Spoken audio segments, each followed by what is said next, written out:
You don't need to spend a ton of money in order to get a good down jacket. Today I'm looking at 5 down jackets ranging from $20 to just over $100 to find the best budget option out there, and to see whether it's worth paying a little bit more or whether those extreme budget options are still worth looking at. When picking a down jacket, there's 3 characteristics that you should be looking at: warmth, features, and quality. And if you're using the jacket for outdoor adventures like I am most of the time, then weight is probably also going to be a factor for you. So for today's video, I'm going to be looking at those 4 characteristics in order to rank these 5 down jackets from worst to best. We're starting off with a $20 jacket from AliExpress. This is the least expensive jacket on the list, but I was surprised during the testing at how well it performed.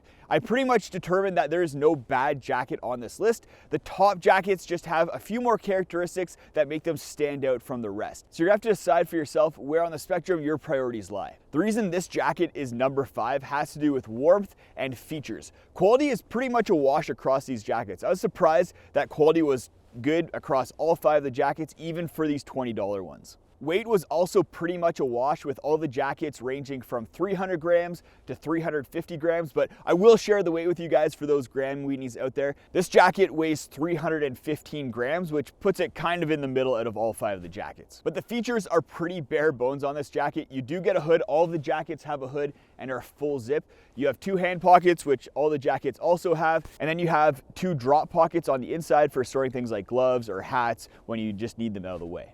This jacket was the least warm out of all the jackets that I tested. I use these jackets on trips as well as around town. As you can tell, it's winter here where I am, and I've had a really good chance to test these jackets out in some pretty cool temperatures. There's 2 reasons why this jacket isn't a super warm jacket. First of all, it doesn't have a ton of fill in it. You can see all the baffles here are not super plump. The jacket doesn't look very puffy, which means that it's probably not gonna have as much down in it relative to a jacket that does kind of have that puffy look to it. The other factor are the baffles. You can see here we have horizontal baffles across the jacket to hold the down, and they're very narrow on this jacket, which leads to 2 issues. First of all, you have more seams. All these jackets are sewn through, which means that the stitching goes right through the jacket. And those are spots where heat can escape because you don't have any down there. All you have is a thin piece of fabric. The baffles on this jacket are 49 millimeters wide, which are the narrowest out of all the jackets we're looking at. And narrow baffles like that don't allow the down to loft up as much. So even if you did have a lot of fill inside the jacket, it wouldn't really have anywhere to go because of how narrow the baffles are. We also don't know what kind of down is inside the jacket. It's probably around 650 power fill, and we'll talk about what that means in a second here. But we also don't know whether the down is ethically sourced or not. It's likely that it's not coming from live plucked ducks. That's very rare for ducks and isn't really that common out there. But we don't know how well the ducks are treated before they're killed for meat and then the down plucked off of them. For $20, it's hard to complain about this jacket, but it is the least warm of the bunch, so keep that in mind, as well as those ethical concerns around where the down is coming from and how the jacket is made. The 4th jacket is a $50 jacket off of Amazon, and I think this jacket is the best looking of the bunch, but because of the features and the warmth again, it's number 4 as opposed to being in the top 3. Again, we don't really know where the down is coming from this jacket and whether it's ethically sourced, but we do see that there's a lot more down inside the jacket. All the baffles are quite a bit plumper. We do know that the jacket has 650 power fill down. That 650 number basically represents how fluffy the down is. So the higher the number, the fluffier the down, and the more space 1 ounce of down takes up. 650 is pretty low for the power of down fill. 900, 1000, those are when you're getting up to the really high numbers. A higher power fill down, like both the number 1 and number 2 jackets have, allows the jacket to be more compressible as well as be a lower weight while still having the same amount of down compared to a lower power filled jacket.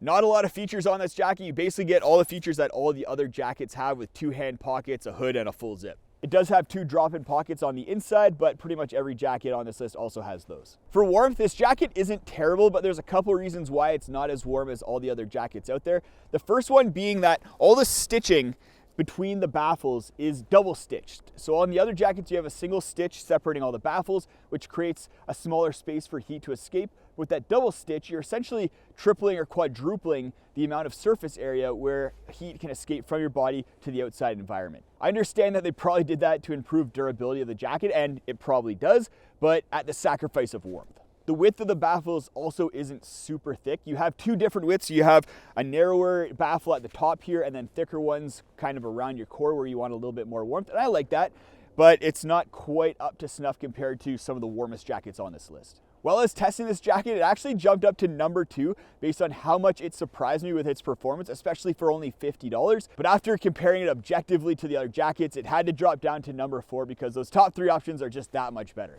This video is brought to you by PackWizard.com, the most powerful backpacking research tool on the internet. We recently launched 2 new exciting tools on PackWizard.com. The first one is that we added down jackets to the Gear Explorer. So you can sort and filter through dozens of different down jackets, including looking at advanced specs like warmth and warmth to weight ratios, so you can pick the best down jacket for you. There's a ton of jackets on the list, and once you actually get down into those advanced specs, it's actually interesting to see who the top performers are. We also added reviews to the site with the goal of being the #1 place for compiling non-biased backpacking gear reviews. So head over to PackWizard.com in order to check out the down jackets, as well as maybe review your favorite product. All right, we're getting into the top 3, which I'm glad about because it's very cold out, and all 3 of these jackets are quite a bit warmer than the other 2 options. We're starting off with the REI 650 down jacket.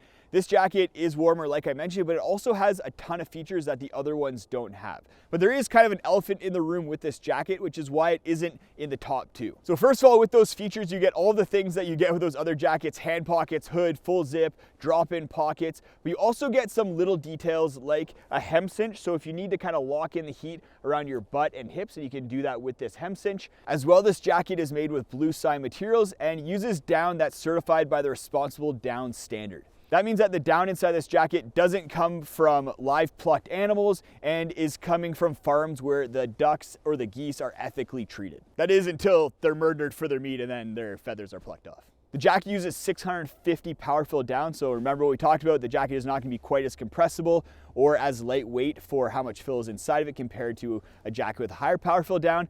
And because of that, this jacket is the heaviest of the bunch at 340 grams. This jacket is warmer than the other 2 options, but not necessarily because it's any thicker or puffier. I measured the thickness of all the baffles, and with the REI jacket, it was 20 millimeters. With the Amazon jacket, it was around 20 millimeters as well, and then it was slightly below 20 millimeters for that AliExpress jacket. The reason why I think the REI jacket is warmer is because of how thick the baffles are. So we have 2 different thicknesses, again, thicker kind of around the torso and then thinner up top here. And by having thicker baffles, you have fewer seams to let heat out, and then you allowed that down to loft up a little bit more. So while I did measure it at 20 millimeters kind of on average, it might be thicker, especially on these thicker baffles. But the big issue with this jacket is that it costs $150, making it by far the most expensive jacket on this list. But the reason I put it on here is because it is a quality jacket, and you can get it on sale a lot. It is often on sale for 30% off, bringing it down to that $100 range, and you can get it under $100 sometimes on clearance. The REI jacket is the heaviest and it's the most expensive, but it gets a lot of points in my book due to the ethics and sustainability in how it's made.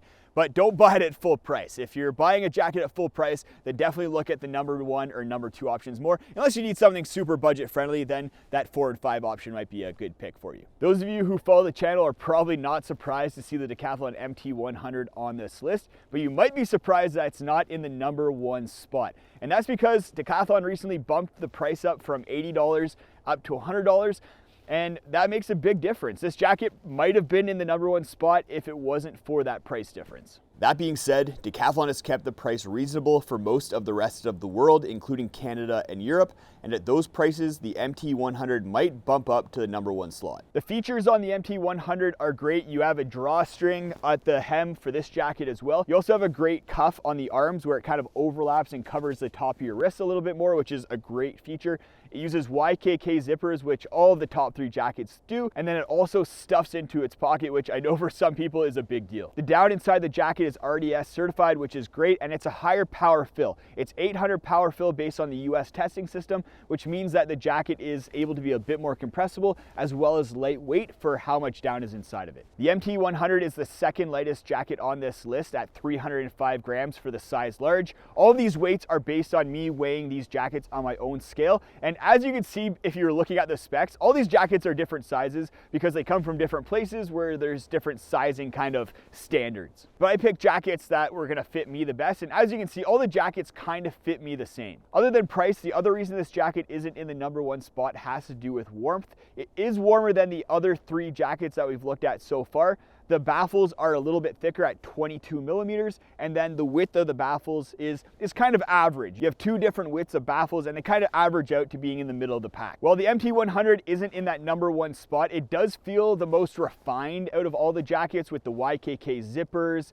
the cuffs here. It just feels like the highest quality out of all the jackets that we looked at. It's also the jacket I've used the most. I've had it for several years, brought it on a ton of different trips, but I might be replacing it with that top option for most of my trips going forward. If Decathlon hadn't increased the price, I probably wouldn't have even made this video. I would have just said the MT100 is the best budget option. But I'm glad I did, because it led me to this jacket, which going into this, I did not expect to land in the #1 spot. It's the Uniqlo down jacket. It only costs $80. It's also the lightest weight and warmest jacket on this list. It weighs 302 grams. It doesn't have a lot of extra features, just basically all the standard stuff that the other jackets have, but it is pretty high quality using YKK zippers, and the construction feels really good. It uses 800 power fill down, which is what is allowing it to get down to that low weight relative to the other jackets while still being the warmest. I can actually feel myself warming up in this jacket after putting it on and switching over from the MT100. The reason for that warmth has to do with the baffles. All these baffles are 65 millimeters wide, which is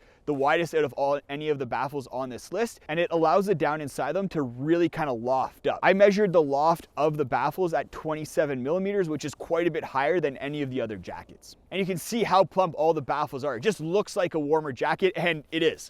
I do love the MT100. I still think it's a great jacket, but with that price increase, the Uniqlo bumps it out as the best budget option out there. Go check out this video if you want to see my backpacking gear awards. I give out awards for the best tent, the best sleeping pad, the best sleeping bag, and a whole lot more.